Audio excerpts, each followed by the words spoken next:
Hi all, നിങ്ങളൊരു diploma അല്ലെങ്കിൽ BTech graduate ആണെങ്കിൽ ഒരിക്കലും മിസ് ചെയ്യരുതാത്ത ഒരു എക്സാമാണ് RRB JEE എക്സാം.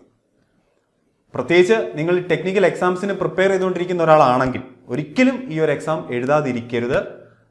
ഇതിൻ്റെ നോട്ടിഫിക്കേഷൻ, എക്സാം നോട്ടിഫിക്കേഷൻ എന്ന് വരുമെന്നുള്ള കാര്യങ്ങളൊക്കെ ഒരു ഐഡിയ ആയിട്ടുണ്ട്. ഒരു ജൂലൈ സെപ്റ്റംബർ ആ ഒരു സമയത്തേക്കിന് എന്ത് ചെയ്യും, ഇതിൻ്റെ എക്സാം നോട്ടിഫിക്കേഷനൊക്കെ വരും. അതുപോലെ തന്നെ RRB ALP, RRB ടെക്നീഷ്യൻ തുടങ്ങിയ എക്സാമുകളുടെ ഡേറ്റും കാര്യങ്ങളുമൊക്കെ വന്നിട്ടുമുണ്ട്. അപ്പോൾ നിങ്ങൾ ആലോചിക്കുക, റെയിൽവേയിൽ കുറേ അവസരങ്ങളാണ് വരുന്നത്. ചെറുതായിട്ട് RRB ALPയുടെ വേക്കൻസി ഒക്കെ കുറഞ്ഞെന്ന് പറഞ്ഞാലും റിവൈസ്ഡ് വേക്കൻസീസ് ഒക്കെ വരുമ്പോൾ നമുക്ക് അറിയത്തില്ല, അത് കൂടാനുള്ള സാധ്യതയൊക്കെ ഉണ്ട്. അപ്പോൾ എന്തായാലും ഈ എക്സാംസ് ഒക്കെ നിങ്ങൾക്കൊരു നല്ലൊരു അവസരമാണ് മുമ്പിൽ തരുന്നതെന്നുള്ള കാര്യം നിങ്ങളൊന്ന് ഓർത്തു വെക്കുക. അപ്പം RRBയുമായിട്ട് ബന്ധപ്പെട്ട കുറേ വീഡിയോസ് നമ്മൾ ചെയ്തിട്ടുണ്ടായിരുന്നു. അതിൻ്റെ CBT 1 എന്താണ്, CBT 2 എന്താണ്, അല്ലെങ്കിൽ അതിൻ്റെ മെഡിക്കൽ പരമായിട്ടുള്ള കാര്യങ്ങൾ എന്തൊക്കെയാണെന്നുള്ള കാര്യങ്ങളൊക്കെ ഡീറ്റെയിൽ ആയിട്ട് നമ്മൾ വീഡിയോ ചെയ്തിട്ടുണ്ട്. പക്ഷേ ഈ വീഡിയോയിലൂടെ ഞാൻ ഉദ്ദേശിക്കുന്നത് RRB JEE മെക്കാനിക്കലിൻ്റെ സിലബസ്, അതായത് CBT 2ലാണ് ടെക്നിക്കൽ പാർട്ട് വരുന്നത്, അല്ലേ? CBT 2ലാണ് ടെക്നിക്കൽ പാർട്ട് വരുന്നത്. അതുമായിട്ട് ബന്ധപ്പെട്ട അതിൻ്റെ സിലബസ് ഒന്ന് നോക്കാനാണ് നമ്മളിത് നോക്കുന്നത്. അപ്പോൾ കുറേ പേര് ഇങ്ങനെ ചോദിച്ചിരുന്നു, അതുമായിട്ട് ബന്ധപ്പെട്ടാണ് നമ്മൾ ഈ ഒരു വീഡിയോ ചെയ്യുന്നത്. അതിൻ്റെ സിലബസ് നോക്കും. അതുപോലെ ലാസ്റ്റ് ടൈം ഒരു 4-5 വർഷം മുന്നേ 2018ലാണ് ഈ എക്സാം വന്നത്. അപ്പോൾ ആ ഒരു സമയത്ത് ചോദിച്ച ഒരു എക്സാമിൻ്റെ ഒരു വെയിറ്റേജ്, സിലബസ് വെയിറ്റേജും അല്ലെ സബ്ജക്ട് വെയിറ്റേജും എങ്ങനെയൊക്കെയാണെന്നുള്ള കാര്യങ്ങളാണ് മെയിനായിട്ട് ഇതിൽ പറയാൻ ഉദ്ദേശിക്കുന്നത്. പക്ഷേ എന്നിരുന്നാലും ജസ്റ്റ് ആദ്യമായിട്ടൊക്കെ കാണുന്നവർക്കാണ് ഞാൻ ഒരു ചെറിയൊരു ഇൻട്രൊഡക്ഷൻ തരാം. എങ്ങനെയാണ് അല്ലെ അതിൻ്റെ ഒരു സ്ട്രക്ചർ, എക്സാമിൻ്റെ സ്ട്രക്ചർ എങ്ങനെയാണെന്നുള്ളൊരു ജസ്റ്റ് ഇൻട്രൊഡക്ഷൻ തരാം. ഇതിൽ RRB എക്സാം നടക്കുന്നത് CBT 1, CBT 2, പിന്നെ അതുപോലെ ഡോക്യുമെന്റ് വെരിഫിക്കേഷൻ, പിന്നെ ഫൈനൽ മെഡിക്കൽ എക്സാമിനേഷൻ. ഈ 4 സ്റ്റേജിലാണ് പോകുന്നത്. പക്ഷേ ഈ 4 സ്റ്റേജും കാണുമ്പോൾ ഈ 4 സ്റ്റേജ് ഉണ്ടല്ലോ, ഇത് ഭയങ്കര ബുദ്ധിമുട്ടാണല്ലോ എന്നൊക്കെ വിചാരിച്ചിരിക്കേണ്ട കാര്യമൊന്നുമില്ല. അങ്ങനെ വിചാരിച്ചാൽ പിന്നെ നമുക്ക് ഒരു കാര്യത്തിന് മുന്നിട്ട് ഇറങ്ങാൻ സാധിക്കില്ല. അപ്പോൾ ഇതെല്ലാം അത്യാവശ്യം ക്രാക്ക് ചെയ്യാൻ പറ്റുന്ന ഒരു കാര്യങ്ങളൊക്കെ തന്നെയാണ്, ഭയങ്കര ടഫായിട്ടുള്ള കാര്യമൊന്നുമല്ല. അതിൽ CBT 1ൽ നമുക്കറിയാം ജനറൽ ആയിട്ടുള്ള കുറച്ച് കാര്യങ്ങളാണ്, അല്ലേ? ജനറൽ അവയർനെസ്സും അല്ലെങ്കിൽ കുറച്ച് മാത്തമെറ്റിക്സും അങ്ങനെയുള്ള കാര്യങ്ങളൊക്കെ വെച്ചിട്ടുള്ള, അല്ലെ ബേസിക് ആയിട്ടുള്ള സയൻസ് റിലേറ്റഡ് കുറച്ച് കാര്യങ്ങളാണ് നമുക്ക് ഈ CBT 1ൽ നമുക്ക് പഠിക്കാനുള്ളത്. അപ്പം ഇത് ഈ പറയുന്ന ഒരു ഭയങ്കര ടഫായിട്ടുള്ള കാര്യങ്ങളൊന്നുമല്ല, പക്ഷേ അതിൻ്റെ ബേസിക് ആയിട്ടുള്ള കുറച്ച് കാര്യങ്ങൾ നമുക്ക് അറിയണം. അത് ഈ ചുരുങ്ങിയ സമയത്തിനിടയ്ക്ക് നമുക്ക് ക്രാക്ക് ചെയ്യാൻ പറ്റുന്നതേ ഉള്ളത്, വലിയ വിഷയമുള്ള കാര്യമല്ല. മാത്രമല്ല CBT 1 ഒരു കട്ട് ഓഫ് നേച്ചർ ഉള്ള ഒരു ഇതാണ്. അതിൻ്റെ മാർക്കൊന്നും ഇത്ര വേണമെന്നൊന്നുമില്ല. ഒരു കട്ട് ഓഫ് മാർക്ക് അച്ചീവ് ചെയ്ത് കഴിഞ്ഞാൽ എന്ത് ചെയ്യാൻ പറ്റും, CBT 2ലോട്ട് പോകാൻ പറ്റും. അപ്പം അങ്ങനെ ഒരു ഇതുള്ളത് കൊണ്ട് അതിൻ്റെ മാർക്ക് വേറെ ഇവിടെ ബാധകമൊന്നും ആവുന്നില്ല. ഐ മീൻ ഒരു കട്ട് ഓഫ് മാർക്ക് മാത്രം നിങ്ങൾ എന്ത് ചെയ്താൽ മതി, അച്ചീവ് ചെയ്താൽ മതി, നിങ്ങൾക്ക് എന്ത് ചെയ്യാൻ പറ്റും, CBT 2ലോട്ട് പോകാൻ പറ്റും. അപ്പോൾ CBT 2ലോട്ട് ചെന്ന് കഴിയുമ്പോഴത്തേക്കിന് അവിടെയൊക്കെ ആണ് നമ്മുടെ ടെക്നിക്കൽ സബ്ജക്റ്റ്. ടോട്ടൽ 150 മാർക്കിനാണെങ്കിൽ അവിടെ നമ്മുടെ ടെക്നിക്കൽ സബ്ജക്റ്റ് ഒരു 100 മാർക്കിനോളം വരുന്നുണ്ട്. അതെന്താണെന്നുള്ളതാണ് നമ്മൾ ഈ വീഡിയോയിലൂടെ ഡീറ്റെയിൽ ആയിട്ട് നോക്കുന്നത്. പിന്നെ ഡോക്യുമെന്റ് വെരിഫിക്കേഷൻ, മെഡിക്കൽ എക്സാമിനേഷൻ, ഇതിനെ പറ്റിയൊക്കെ ഉള്ള ഡീറ്റെയിൽ ആയിട്ടുള്ള വീഡിയോ നമ്മൾ ചെയ്തിട്ടുണ്ട്. അപ്പോൾ ഇതാണ് ഇതിൻ്റെ സ്റ്റേജ്. ഞാൻ നേരത്തെ പറഞ്ഞു ഫസ്റ്റ് സ്റ്റേജിലെ എക്സാംസ് മാത്തമെറ്റിക്സ് ഉണ്ട്, ജനറൽ ഇൻ്റലിജൻസ് ആൻഡ് റീസണിംഗ് ഉണ്ട്, ജനറൽ അവയർനെസ് ഉണ്ട്, ജനറൽ സയൻസ് ഉണ്ട്. അപ്പോൾ 30 മാർക്ക് വെച്ചിട്ടാണ് 30, 25, 15, 30 എന്നുള്ളൊരു വെയിറ്റേജിൽ 100 മാർക്കാണ് വരുന്നത്. 90 മിനിറ്റ്സ് ഡ്യൂറേഷൻ ഉള്ള എക്സാംസ് ആയിരിക്കും. അപ്പോൾ ഇതൊക്കെ ഇപ്പോൾ മാത്തമെറ്റിക്സിൻ്റെ കേസൊക്കെ എടുത്താൽ LCM, HCF അങ്ങനെയുള്ള ബേസിക് ആയിട്ടുള്ള കാര്യങ്ങൾ ഒക്കെ അവിടെ ഉണ്ട്. ഓക്കെ, അപ്പോൾ അങ്ങനെയുള്ള കാര്യങ്ങളൊക്കെയാണ്. ഈ ജനറൽ അവയർനെസ്സും ജനറൽ സയൻസും ഫിസിക്സ്, കെമിസ്ട്രി, ബയോളജി തുടങ്ങിയ സബ്ജക്റ്റുകളുടെ ബേസിക് ആയിട്ടുള്ള സാധനങ്ങളൊക്കെ തന്നെയാണ് അവിടെ ചോദിക്കുന്നത്. അല്ലാണ്ട് നമുക്ക് ഭയങ്കര ടഫായിട്ടുള്ള കാര്യങ്ങളൊന്നും അല്ല. ഒരു ഡിപ്ലോമ ബിടെക് ഒക്കെ കഴിഞ്ഞവർക്ക് ഈ ഒരു കാര്യങ്ങൾ പഠിക്കുക എന്ന് പറയുന്ന ഒരു ബാലികേറ മല അല്ല എന്നുള്ള കാര്യം നിങ്ങളൊന്ന് ഓർക്കുക. നിങ്ങൾക്ക് പക്ഷേ വേണ്ടത് ഒരു പ്രാക്ടീസ് വേണം. എല്ലാത്തിൻ്റെ ഇക്വേഷൻസും കാര്യങ്ങളും ഒക്കെ സെയിം ആയിരിക്കും, പക്ഷേ നിങ്ങൾക്ക് ക്വസ്റ്റ്യൻസ് ചെയ്തിട്ടൊരു പ്രാക്ടീസ് വേണം, കണ്ടൊരു പരിചയം വേണം. അത് പക്ഷേ ഇമ്പോർട്ടൻ്റ് ആണ്. അത് ഉണ്ടെങ്കിൽ അത്യാവശ്യം നിങ്ങൾക്ക് ഈ എക്സാം ക്രാക്ക് ചെയ്യാൻ പറ്റുന്നുള്ളൂ, അല്ലാണ്ട് വലിയ പ്രശ്നമുള്ള കാര്യമല്ലെന്നുള്ള കാര്യം നിങ്ങളൊന്ന് ഓർത്തിരിക്കുക. അടുത്ത സെക്കൻഡ് സ്റ്റേജിലും കുറച്ച് ജനറൽ അവയർനെസ്, ഒരു 15 മാർക്കിന് ജനറൽ അവയർനെസ് വരുന്നുണ്ട്. ഫിസിക്സ് ആൻഡ് കെമിസ്ട്രി ഒരു 15 മാർക്കിൽ വരുന്നുണ്ട്. പിന്നെ basics of computer applications, basic ആയിട്ടുള്ള വേർഡ് കാര്യങ്ങൾ അങ്ങനെയുള്ള സാധനങ്ങളൊക്കെയാണ്. പവർ പോയിന്റ്, വേർഡ്, അതിൽ യൂസ് ചെയ്യുന്ന ടൂളുകൾ ഏതൊക്കെയാണെന്നുള്ള കാര്യങ്ങളൊക്കെയാണ് അവിടെ ചോദിക്കുന്നത്. അതുപോലെ basic environment and pollution control, അതുമായിട്ട് ബന്ധപ്പെട്ട കുറച്ച് കാര്യങ്ങൾ ആ ക്വസ്റ്റിനിൽ തന്നെ പറയുന്നുണ്ട്, അല്ലെങ്കിൽ ആ സിലബസ് പേര് തന്നെ പറയുന്നുണ്ട്, basics of environment and pollution, അല്ലെങ്കിൽ ബേസിക്സ് ഓഫ് കമ്പ്യൂട്ടർ ആപ്ലിക്കേഷൻ. അതൊക്കെ ഏറ്റവും സിമ്പിളായിട്ടുള്ള കാര്യങ്ങളാണ് അവിടെ ചോദിക്കുന്നത്. പിന്നെ നമ്മുടെ കോറിലേക്ക് വരികയാണ് ടെക്നിക്കൽ എബിലിറ്റീസ്. CBT 2 എക്സാമിൽ 100 മാർക്കിന് ടെക്നിക്കൽ എബിലിറ്റീസ് ആണ് വരുന്നത്. അതിലാണ് നമ്മുടെ 100 മാർക്കിൻ്റെ ടെക്നിക്കൽ കണ്ടന്റ് അവിടെ ചോദിക്കുന്നത്. അപ്പം ടോട്ടൽ 150 മാർക്കിനാണ് ഉള്ളത് എന്നുള്ള കാര്യം മനസ്സിലാക്കുക. നമുക്കിനി ആ ഒരു ടെക്നിക്കൽ സൈഡിൽ മെക്കാനിക്കൽ സബ്ജക്ട്സ് ഏതൊക്കെയായിരുന്നു, അതിൻ്റെ വെയിറ്റേജ് ലാസ്റ്റ് ടൈം എങ്ങനെയൊക്കെയായിരുന്നു എന്നുള്ള കാര്യങ്ങൾ നോക്കാം. ഓരോ എക്സാമുകൾക്കും ഓരോ പ്രത്യേകതയുണ്ട്. ചില എക്സാമുകൾക്ക് കൊടുക്കുന്ന സബ്ജക്ട് വെയിറ്റേജ് ആയിരിക്കത്തില്ല വേറൊരു എക്സാമിന് വരുന്നത്. ഉദാഹരണം ഇപ്പോൾ SSC JEക്ക് കൊടുക്കുന്ന ഒരു സബ്ജക്ട് വെയിറ്റേജ് ആയിരിക്കത്തില്ല RRB JEക്ക്. പക്ഷേ സബ്ജക്റ്റുകളൊക്കെ ഏറെക്കുറെ ഒന്നായിരിക്കും. പക്ഷെ ഓരോ സബ്ജക്റ്റുകൾക്കും എന്ത് കാണും, അവർ കൊടുക്കുന്ന വെയിറ്റേജ് ഇതായിരിക്കും. നമുക്കറിയാം നോർമലി PSCക്ക് തന്നെ ഓരോ പോസ്റ്റിലേക്ക് വിളിക്കുന്ന ഓരോ എക്സാമുകൾക്കും എന്തോ ഉണ്ട്, ആ സബ്ജക്റ്റ് എല്ലാം കോമൺ ആണെങ്കിൽ അവിടെ ഒരു വെയിറ്റേജ് അങ്ങോട്ടും ഇങ്ങോട്ടും ഏറെക്കുറെ മാറിയിരിക്കുന്നതായിട്ട് നമുക്ക് കാണാം. പക്ഷേ നിങ്ങളൊരു കാര്യം ആലോചിക്കുക, നമ്മൾ പല ടെക്നിക്കൽ എക്സാമുകൾക്കും പ്രിപ്പയർ ചെയ്ത സബ്ജക്റ്റുകളൊക്കെ തന്നെയായിരിക്കും ഇവിടെയും വരുന്നത്. ഓക്കെ, അത് നമുക്ക് ഡീറ്റെയിൽ ആയിട്ട് നോക്കാം. അപ്പം നമുക്കറിയാം qualification 3 year diploma in engineering or bachelor's degree in engineering and technology ആണ്. ഇതിൻ്റെ അണ്ടറിൽ വരുന്ന ബ്രാഞ്ചുകൾ ഏതൊക്കെയാണെന്ന് വെച്ചാൽ മെക്കാനിക്കൽ എഞ്ചിനീയറിംഗ്, അതായത് മെക്കാനിക്കൽ എഞ്ചിനീയറിംഗിൽ ഡിപ്ലോമയും ബിടെക് ഉള്ളവർക്ക്, അതുപോലെ പ്രൊഡക്ഷൻ എഞ്ചിനീയറിംഗ് ഡിപ്ലോമ ബിടെക് ഉള്ളവർക്ക്, automobile engineering, manufacturing engineering, mechatronics engineering, industrial, machining, tools and machining, tool and dye making, combination of any stream. Okay, basic. അപ്പം ഇതിൻ്റെയൊക്കെ കോമ്പിനേഷനോ അല്ലെങ്കിൽ ഇതിൽ ഏതെങ്കിലും ഒരു സ്ട്രീമോ എല്ലാം ഉൾപ്പെടുത്തിയേക്കുന്ന ഒരു എക്സാം ഗ്രൂപ്പ് എന്ന് പറഞ്ഞാൽ മെക്കാനിക്കൽ ആൻഡ് അലൈഡ് എഞ്ചിനീയറിംഗ് എന്ന് പറഞ്ഞ ഒരു ഗ്രൂപ്പിലേക്കാണ്. അപ്പം ഇത്രയും ക്വാളിഫിക്കേഷൻ ഉള്ളവർക്ക് എന്ത് ചെയ്യാൻ പറ്റും, ഈ ഒരു RRBയുടെ മെക്കാനിക്കൽ ആൻഡ് അലൈഡ് എഞ്ചിനീയറിംഗ് എന്ന് പറഞ്ഞ ഒരു ഇതിലേക്ക് അപ്ലൈ ചെയ്യാൻ പറ്റും. ഓക്കെ, സിലബസിലേക്ക് ഡീറ്റെയിൽ ആയിട്ട് പോകാം. അപ്പോൾ ആദ്യം തന്നെ എഞ്ചിനീയറിംഗ് മെക്കാനിക്സ്.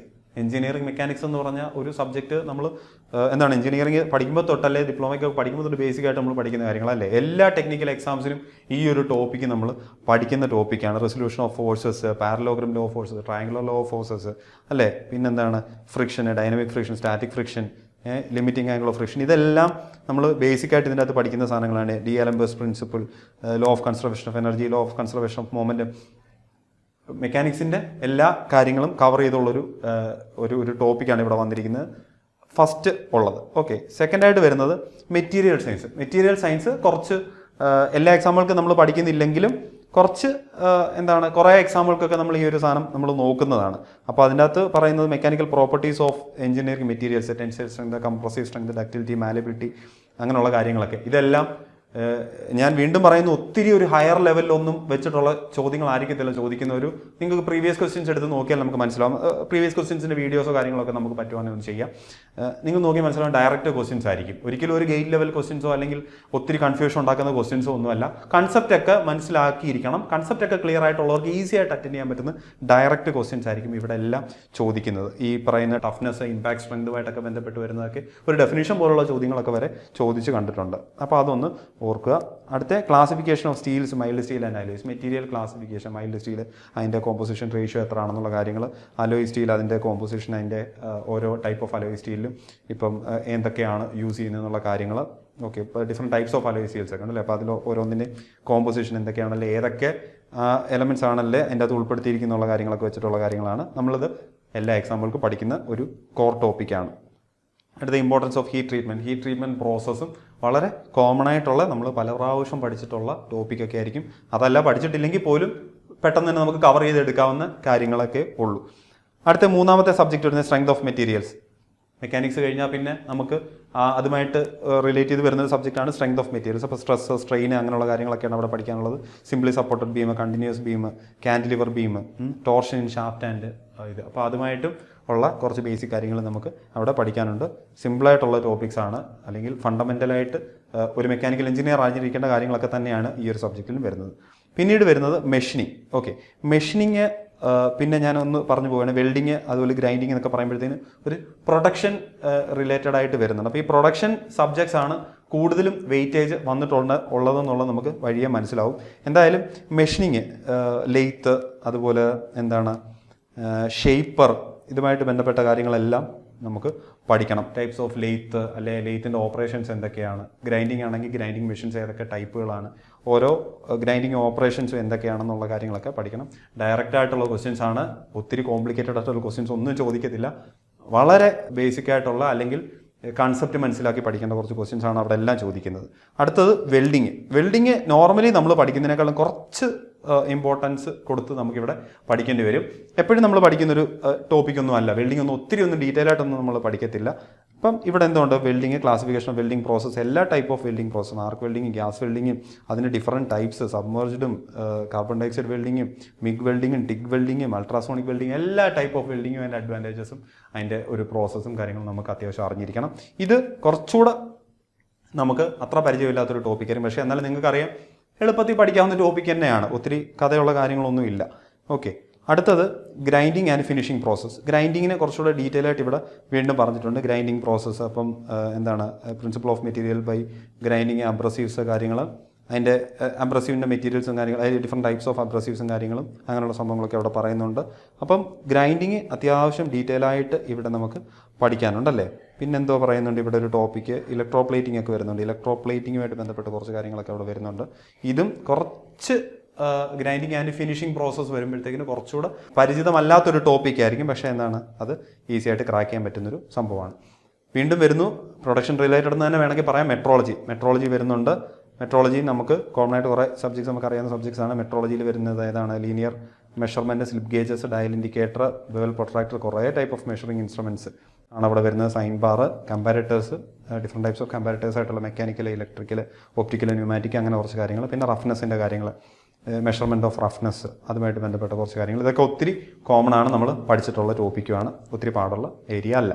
അടുത്തത് fluid mechanics and hydraulic machinery. ഇത് ഏത് എക്സാം വന്നാലും ഈ ഒരു FM ഉം HM ഒക്കെ അതിൻ്റെ അകത്ത് കാണുന്നതാണ്. നമുക്കറിയാം പ്രോപ്പർട്ടീസ് ഓഫ് ഫ്ലൂയിഡും കാര്യങ്ങളൊക്കെ എന്താണ് വിസ്കോസിറ്റി, ഡിഫറെൻറ്റ് ടൈപ്സ് ഓഫ് പ്രോപ്പർട്ടീസാണ്. ഓരോ properties and unit and equations കാര്യങ്ങളൊക്കെ ബേസിക് ആയിട്ടുള്ള കാര്യങ്ങളൊക്കെ നമുക്കറിയണം. അതുപോലെ അപ്പം measurement of pressure measurement, concept of buoyancy, അങ്ങനെയുള്ള കാര്യങ്ങളൊക്കെയാണ് നമുക്കറിയാം. ഫ്ലൂയിഡ് മെക്കാനിക്സിൽ എല്ലാ സിലബസിലും ഉൾപ്പെടുന്ന കാര്യങ്ങളൊക്കെ തന്നെയാണ് ഇവിടെ പറഞ്ഞിരിക്കുന്നത്. ഓക്കെ, അടുത്തതായിട്ട് വരുമ്പോഴത്തേക്കിന് HM ൽ pump, different types of pump, centrifugal pump and efficiency, manometric efficiency, volumetric efficiency, mechanical efficiency and cavitation concept, പിന്നെ jet and submersible pump, different types of പമ്പുകളൊക്കെയാണ് നമ്മൾ ഈ ഒരു മോഡ്യൂളിൽ പഠിക്കുന്നത്. HM ലും സ്ഥിരമായിട്ട് നമ്മൾ പഠിക്കുന്ന കാര്യങ്ങൾ. ഓക്കെ, അടുത്ത 9ാമത്തെ മോഡ്യൂളാണ് ഇൻഡസ്ട്രിയൽ മാനേജ്മെൻറ്റ്. ഇതും അത്ര കോമൺ അല്ല, എന്നാലും ചിലപ്പം ചില പോളിടെക്നിക് ലെക്ചർ പോലുള്ള എക്സാമുകൾക്കും അല്ലെങ്കിൽ ഒരു ബിടെക് ലെവൽ എക്സാമുകൾക്കൊക്കെ മിക്കവാറും ഈ ഇൻഡസ്ട്രിയൽ മാനേജ്മെൻറ്റ് നമ്മൾ പഠിക്കുന്നതാണ്.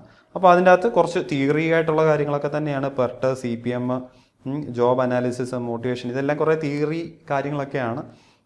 അപ്പം അങ്ങനെയുള്ള കുറച്ച് കാര്യങ്ങൾ, inventory control model, ABC analysis, അങ്ങനെയുള്ള സംഭവങ്ങളൊക്കെ നമ്മൾ എന്ത് പഠിക്കുന്നുണ്ട്, ഈ ഒരു ഇൻഡസ്ട്രിയൽ മാനേജ്മെൻറ്റ് എന്ന് പറയുന്ന ഒരു ടോപ്പിക്കിൽ നമ്മൾ പഠിക്കുന്നുണ്ട്. ഓക്കെ, അടുത്തത് തെർമൽ എഞ്ചിനീയറിംഗ് അറിയാം. തെർമോഡൈനമിക്സും തെർമലുമായിട്ട് റിലേറ്റ് ചെയ്ത് കുറച്ച് കാര്യങ്ങളൊക്കെയാണ് പഠിക്കാനുള്ളത്. ലോസ് ഓഫ് തെർമോഡൈനമിക്സ്, പിന്നെ അതുപോലെ air standard cycles, Carnot cycle, Otto cycle, Diesel സൈക്കിളൊക്കെ, എയർ കംപ്രസേഴ്സ്, സൈക്കിൾസ് ആൻഡ് അപ്പോൾ എയർ കംപ്രസേഴ്സും റെഫ്രിജറേഷൻ സൈക്കിൾസും ഒക്കെ റെഫ്രിജറേഷനുമായിട്ട് ബന്ധപ്പെട്ട ബേസിക് കുറച്ച് കാര്യങ്ങളുണ്ട് നമുക്ക് പഠിക്കാനുണ്ട്. ഇതെല്ലാം കൂടെ ഒരു മോഡ്യൂളാണ് കൊടുത്തേക്കുന്നത്. തെർമൽ എഞ്ചിനീയറിംഗ് എന്ന് പറഞ്ഞൊരു മോഡ്യൂളാണ് കൊടുത്തേക്കുന്നത്. കുറച്ച് വെയിറ്റേജ് ഒക്കെ വെച്ചിട്ട് വരുന്നൊരു ടോപ്പിക്കാണ്. ഓക്കെ, അപ്പോൾ എന്തായാലും ഇതൊക്കെയാണ് 10 മോഡ്യൂളുകൾ നോർമലി ഉള്ള നമുക്ക് പഠിക്കാനുള്ളത്. അപ്പോൾ നിങ്ങൾക്ക് ഇത്രയും പറഞ്ഞപ്പോൾ നിങ്ങൾക്ക് മനസ്സിലായി കാണും ബേസിക് ആയിട്ടുള്ള കാര്യങ്ങൾ ഇവിടെ നമ്മൾ പറയുന്നുള്ളൂ. ഈ ഒരു സിലബസ് ഞാൻ താഴെ ഡിസ്ക്രിപ്ഷൻ ബോക്സിൽ ഇടാം. അപ്പോൾ എന്തായാലും അത്യാവശ്യം ഒന്ന് പ്രിപ്പയർ ചെയ്താൽ, അല്ലെങ്കിൽ നിങ്ങൾ ടെക്നിക്കൽ എക്സാംസുകൾ പ്രിപ്പയർ ചെയ്തുകൊണ്ടിരുന്നിട്ടുള്ളവരാണെങ്കിൽ നമുക്ക് വളരെ പരിചിതമായിട്ടുള്ള ഒരു ടോപ്പിക്ക് തന്നെയായിരിക്കും ഇത്. അതുപോലെ 2019 എക്സാം അല്ലേ. 2019 ക്വസ്റ്റ്യൻ പേപ്പർ അനാലിസിസ് എന്ന് പറയുമ്പോൾ നോക്കിയാൽ മനസ്സിലാവും production and material science, production subject. അപ്പം ഈ ഒരു മെട്രോളജി ഉൾപ്പെടെ ഉള്ള വെൽഡിങ്, ഗ്രൈൻഡിങ്, ലെയ്ത്ത്, അതെല്ലാം കൂടെ ഉൾപ്പെടുത്തി ഉള്ള ഒരു ഇതാണ് പ്രൊഡക്ഷൻ ആൻഡ് മെറ്റീരിയൽ സയൻസ് എന്ന് പറയുന്നത്. ഒരു 40 ക്വസ്റ്റിനോളം എന്ത് വരുന്നുണ്ട് ലാസ്റ്റ് എക്സാംസിന് വരുന്നുണ്ട്. മെക്കാനിക്സ് ഏകദേശം ഒരു 10-12 ക്വസ്റ്റ്യൻസ്, അല്ലെങ്കിൽ 11 മുതൽ 14 ക്വസ്റ്റ്യൻസ് വരെ മെക്കാനിക്സ് വരുന്നുണ്ട്. ഇൻഡസ്ട്രിയൽ മാനേജ്മെൻറ്റ് വെയിറ്റേജ് വരുമ്പോൾ ഒരു 10 to 12 ആണ്. Fluid mechanics 10 to 11. Strength of materials ഒരു 10 ക്വസ്റ്റിനോളം വരുന്നുണ്ട്. തെർമോഡൈനമിക്സ് വളരെ കുറച്ചേ വരുന്നുള്ളൂ, 2 to 5 വരുന്നുള്ളൂ. അപ്ലൈഡ് തെർമോഡൈനമിക്സ് ഒരു 15 ക്വസ്റ്റ്യൻസ് കൂട്ടിക്കും. അപ്പോൾ എന്തായാലും ഇത്ര മനസ്സിലാക്കിയാൽ മതി. ഇവിടെ ഒരു പ്രൊഡക്ഷൻ റിലേറ്റഡ് ഒരു സബ്ജക്റ്റിന് വെയിറ്റേജ് നമുക്കിവിടെ കൂടുതൽ കൊടുക്കണം എന്നുള്ള കാര്യം നമുക്ക് എന്ത് ചെയ്യാൻ പറ്റും, ഒരു പ്രീവിയസ് ഇയർ ക്വസ്റ്റ്യൻസ് നോക്കുന്നത് നമുക്ക് അനലൈസ് ചെയ്ത് എടുക്കാൻ പറ്റും. ഓക്കെ, അപ്പം ഇതാണ് നമ്മൾ ഈ ഒരു ഈ കാര്യമാണ് നിങ്ങളോടൊന്ന് പറയാൻ ഞാൻ ഉദ്ദേശിച്ചത്. ബേസിക്കായിട്ട് നിങ്ങൾ ആലോചിച്ചിരിക്കുക, എക്സാം ഒത്തിരി ഒരു ഹയർ ലെവലായിരിക്കും അല്ലെങ്കിൽ ഒരു ടഫ് ലെവലായിരിക്കുമെന്നൊന്നും വിചാരിക്കേണ്ട. നമ്മൾ നോർമലി ഒരു ടെക്നിക്കൽ എക്സാമിന് പ്രിപ്പയർ ചെയ്യുന്ന സബ്ജക്റ്റുകൾ തന്നെ ഉൾപ്പെട്ടുള്ള ഒരു സിലബസാണ്. അതൊരു ഡിപ്ലോമ ലെവലൊക്കെ ചോദിക്കത്തുള്ളൂ എന്ന് വെച്ചാൽ അത് ഏറ്റവും സിമ്പിളായിട്ടൊന്നും കാണാൻ പറ്റത്തില്ല. പ്രിപ്പയർ ചെയ്യുന്നവർക്കും ക്വസ്റ്റ്യൻസ് ഏറ്റവും കൂടുതൽ കണ്ടുപോകുന്നവർക്കും മാത്രമേ അവിടെ എന്ത് ചെയ്യാൻ പറ്റൂ, ഒരു അഡ്വാൻറ്റേജ് ഉണ്ടാക്കാൻ പറ്റൂ. പക്ഷേ എന്ത് ചെയ്യാൻ പറ്റും, നിങ്ങൾക്ക് ക്രാക്ക് ചെയ്യാൻ പറ്റുന്നത് തന്നെയാണ്. നിങ്ങൾ ടെക്നിക്കൽ എക്സാംസ് ഒക്കെ പ്രിപ്പയർ ചെയ്തുകൊണ്ടിരിക്കുന്നവരൊക്കെ ആണെങ്കിൽ മറ്റുള്ള എക്സാമുകൾക്കും പ്രയോജനം വരുന്ന രീതിയിലുള്ളൊരു കണ്ടന്റാണ്. നിങ്ങളുടെ കോർ സബ്ജക്റ്റുകളെല്ലാം നിങ്ങൾക്ക് എന്ത് ചെയ്യാൻ പറ്റും, ഒന്ന് സ്ട്രോങ് ആക്കാൻ പറ്റുന്ന രീതിയിലുള്ളൊരു സംഭവമാണ് ഈ ഒരു എക്സാം.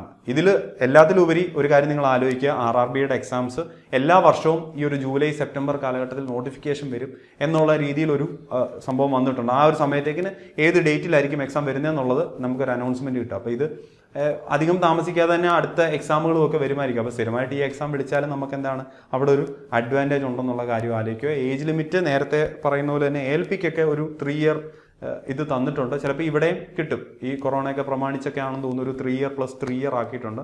അപ്പോൾ ഇവിടെ എന്താണ് ഒരു 33 ആണ് ഏജ് ലിമിറ്റ് ഉള്ളത്. അത് ചിലപ്പോൾ നാളെ 36 ആയാലും നമുക്ക് പറയാൻ സാധിക്കുകയില്ല.